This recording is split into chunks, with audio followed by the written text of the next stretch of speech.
Alright, good people, it's the Learn As You Grow show with Emma Corleone. Make sure you like, subscribe,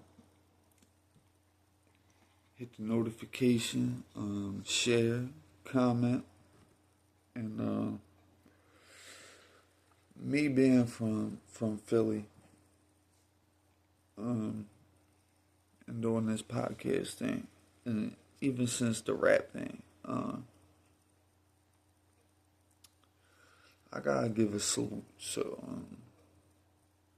none other than Gilly and Wallow.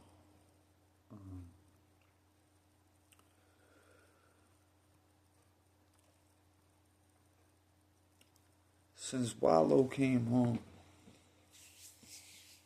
he been nothing but a motivation for everybody in my city, personally. Because there ain't too much out here, but especially in the wintertime, like it's just been cold. It ain't been nothing but gray and concrete out there. And with the Eagles winning the Super Bowl,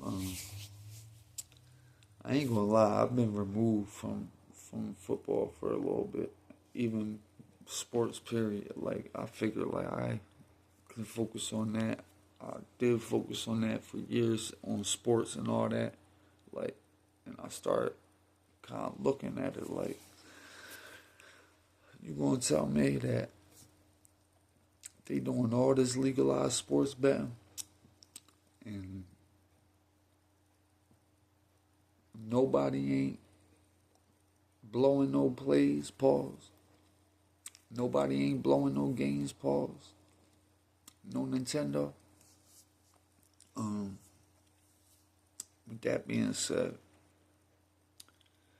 the Eagles brought an excitement over my city, and within the past 2 weeks, with them winning the Super Bowl, and seeing Gilly actually become like the team spokesman and he ran them out was one of the craziest things because do remember that Gilly always had a rough break. Gilly is definitely one of the reasons why I start rapping personally, because on that Cosmic Kev, the Best of Beanie Siegel mixtape, Major Figures was all over that, and Gil was one of the hottest along with Spado and Ab Lava, in my opinion. And then comes the Bumpy J's and the Dutch, etc., etc. Shout out Bianca.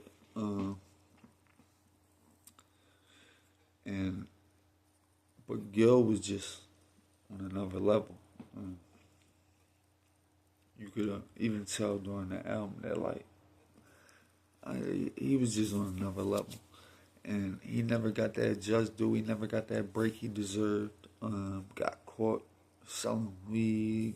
Wound up getting shot, and it was like Beans got that break. State Property got that break, but Gilly never got that break, and Major Figures never got that break. And then Wallow came home, and I remember seeing a video of this dude, Gilly's cousin, in his grandma's middle room with $1,000, counting it out, talking about he was going to turn that to 10,000, and he was going to turn that to 100,000, and he was going to turn that to 1,000,000, and 10 million, and 100 million. And out of the 2 million people in this city, probably about 199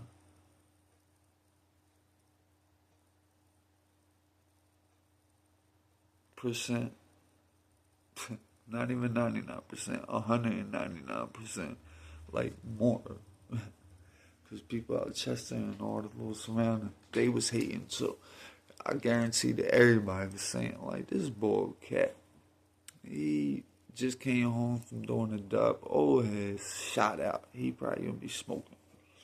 And they ain't no Wallows who And Wallow, I want to salute you though for coming home and helping your cousin get in position, helping him get his mind right. You know, you had that time to think while you was away, and you could have came home, got on some damn like the figure. You know, I missed the whole run. You could have just been bitter, salty, negative, but nah, you was the opposite of that. And it's 8 years later from when I seen that video of him in his nanny's room counting that $1,000, and now that man's worth about $100 million. Which goes to show you that if you work hard enough and you stay consistent and you put positivity in the world, affirmations in the world, now that don't mean it's all going to be sweet. Because the death of Gil's son was something that was just shocking. And then everybody was praising the dude. They ain't know that this was the dude who murked Gil's son at the time, but they was talking about this basketball star, the Joker, and, you know, he was this good kid, and he probably could have made it to the league, and he was a rapper, and he was a very good kid, but he just dressed up like the Joker from time to time, you know, with the mask on and all that, the paint on him, whatever. And on Shannon Sharp's show recently, last week or whatever, Gil announced that it was the Joker that murked his son. He didn't find out until after the Joker died. And that's the young boy's name who, you know, was also murdered in Philadelphia. And he murdered Gil's son. Now, something like that can devastate somebody. I know it did to my mother when my sister was, I'm just going to say murdered. Because if you buy something like a pill or something, and, you know, if you buy a Xanax and it got fentanyl in it, you was murdered. That's the way I look at it. Like, you wasn't expecting to get that. That wasn't your thought process. It's like, yo, I'm about to get some Fetty Wap, man. I could go out from this. Like, nah, you thinking it's your normal shot. And basically you got poison. So, when that happened to my sister, my mom was never the same after that. And my mom passed away exactly a year ago. What's today? A year and a month ago, actually, to the date. And it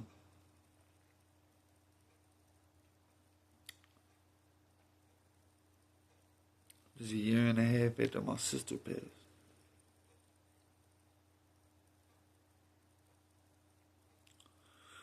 RiP sis, RiP mom.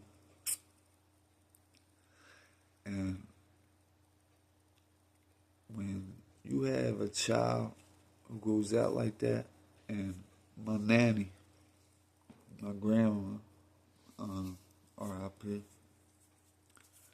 she had a son get killed on 29th Street, South Philly, 29th and Oakford, to be exact, right on the corner.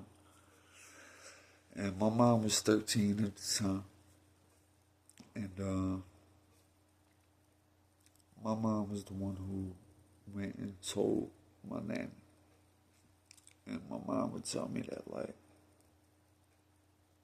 my nanny was just never the same after that. My pop, her husband, wound up drinking himself to death, pretty much, after that. And that's how death hits people. He wound up living in an abandoned house on Wharton Street, on 30th and Wharton, until his dying death. And he wound up dying in that abandoned house. And that's how the death, well, not the death, I would say the murder of their son affected them. And the person who did it only got 5 years because, whatever the reason may be. This was back in like 76. And then 2 years later, when my mom was 15 years old, she had my sister. And my sister was born into that. So my sister and my mom kind of like came up together. So when my sister passed at 44 years old, devastated my mom. Devastation. Devastated me. I remember my mom called me and told me, and still to this day I get choked up talking about it. It felt like gunshot. Like I got shot. But there was no whole pause. And it was just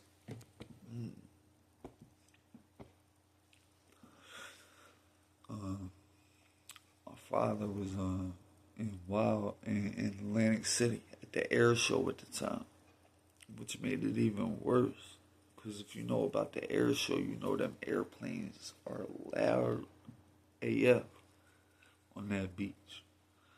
And I'm trying to scream like, my Christy is gone.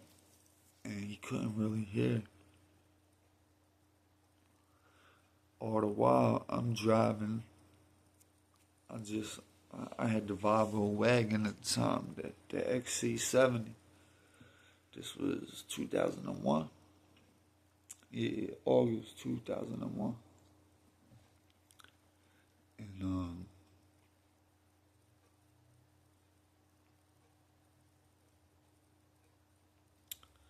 she was gone.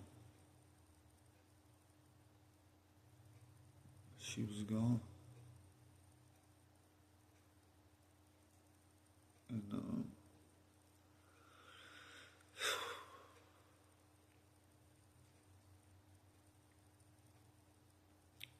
I'll never take anybody in my family for granted again.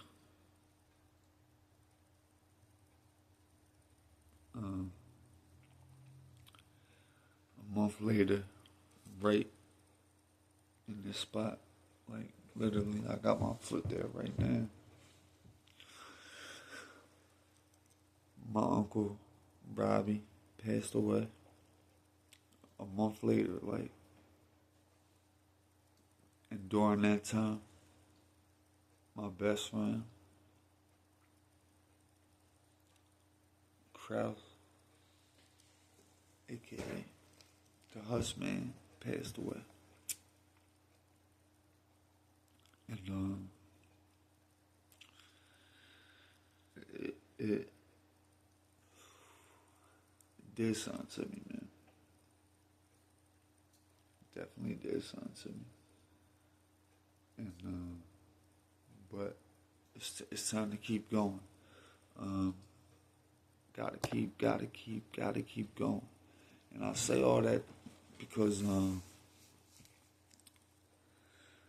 when my dad's mom died of a massive heart attack,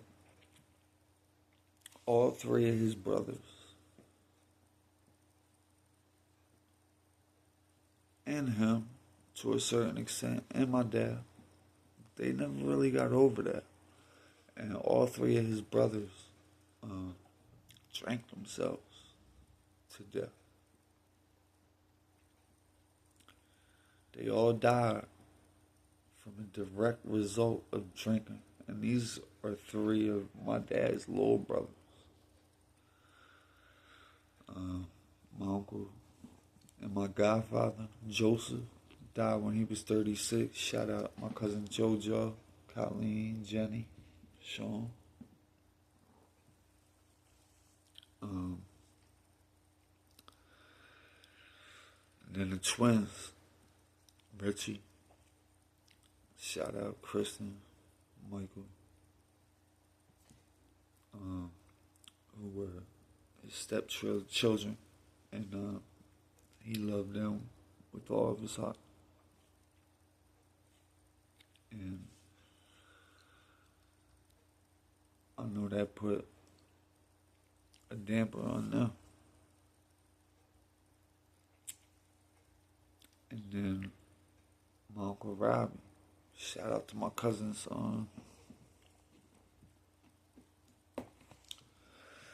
Robbie and Patrick. They were actually here when my uncle passed away, right here. And he was on hospice, and, you know, he was released to here. And I remember coming down here at 4:30 to smoke a joint on the porch. And, you know, I checked on him, and something just wasn't right. I just felt a chill.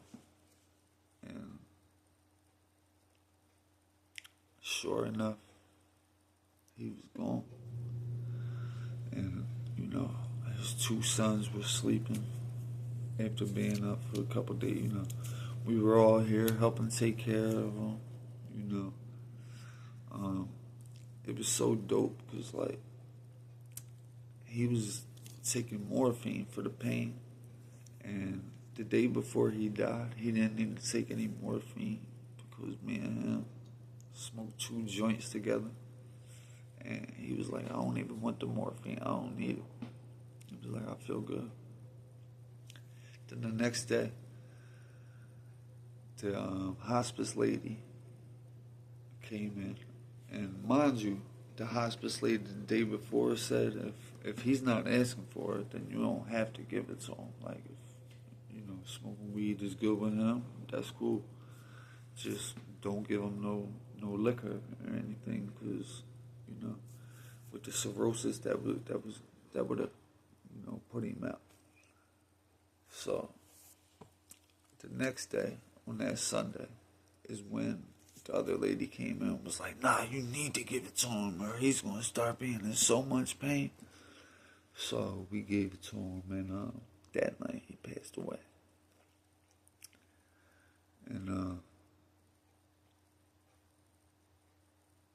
sometimes these science, medical people don't have all the answers. Sometimes it's best to take a more holistic approach. Shout out to my man VI.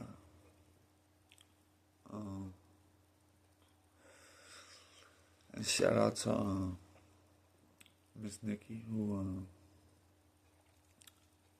looked out for my aunt like no other. That's my next door neighbor. You know, she moved recently, but she would cook for him. You know, just little stuff. Come over here, pray with him, and Nick, for that, I'm forever indebted.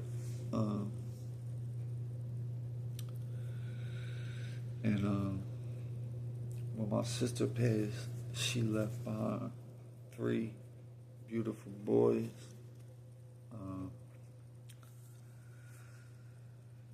Christopher, Justin, and Tommy. And though they might not have been in the best of places when she passed, I believe that they know that she's with them and she's at peace. So sometimes death can take you and motivate you, and sometimes death can take you and take you.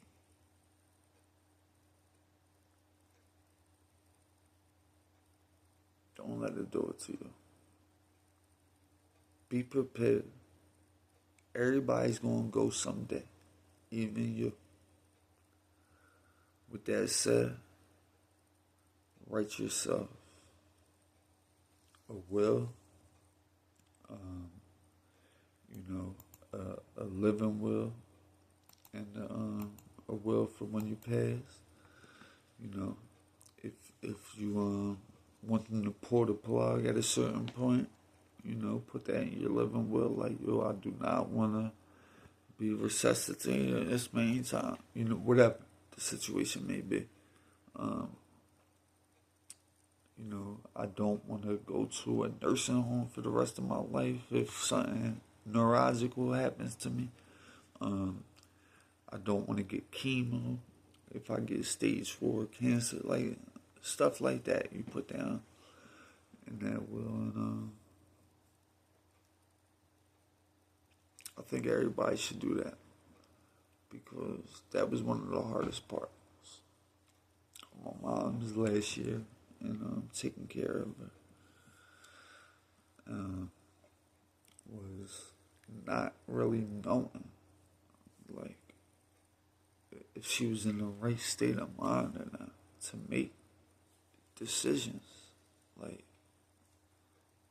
and what kind of decisions she could make and she couldn't make, and when she was able to make them and when she wasn't able to make them, and what was making her backtrack. Because she would go so many steps forward and then backtrack a little bit, and then go forward and then backtrack a little bit. And I don't know. They say you could die of a broken heart. I believe that. But she wound up dying in the hospitals from regurgitating on her own vomit. On a 24-hour watch after a spinal tap.